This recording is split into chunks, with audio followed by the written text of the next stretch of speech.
شفائے مفلوج، مقدس لوکا کی انجیل، اس کا 5 باب 17 تا 26 آیات تک۔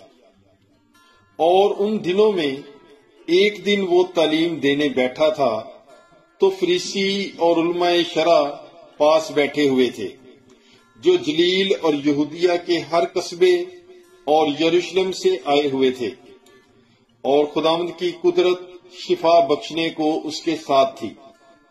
اور دیکھو کہ کئی مرد ایک شخص کو جو مفلوج تھا چارپائی پر لائے اور چاہتے تھے کہ اسے اندر لا کر اس کے آگے رکھیں، مگر ہجوم کے سبب اسے اندر لے جانے کی راہ نہ پائی۔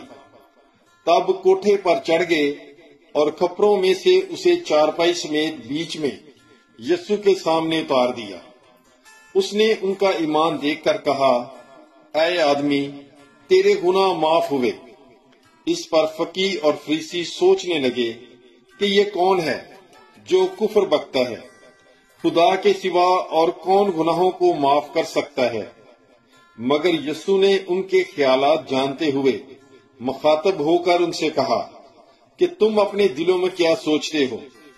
زیادہ آسان کیا ہے، یہ کہنا کہ تیرے گناہ معاف ہوئے، یا یہ کہنا کہ اٹھ اور چل پھر؟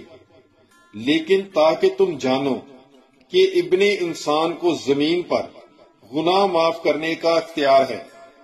اس نے اس مفلوج سے کہا، میں تجھے کہتا ہوں، اٹھ اور اپنی چارپائی اٹھا کر اپنے گھر چلا جا۔ اور وہ فوراً ان کے سامنے اٹھا اور جس پر پڑا تھا اسے اٹھا کر خدا کی تمجید کرتا ہوا اپنے گھر چلا گیا۔ تب وہ سب نہایت حیران ہوئے اور خدا کی تمجید کرنے لگے اور بہت ڈر گئے اور کہنے لگے کہ آج ہم نے عجیب باتیں دیکھی ہیں۔ پاک کلام کے پڑھے اور سنے جانے پر خداوند کی برکت ہو۔ خدا کا شکر ہو۔ God bless you. Bible is life.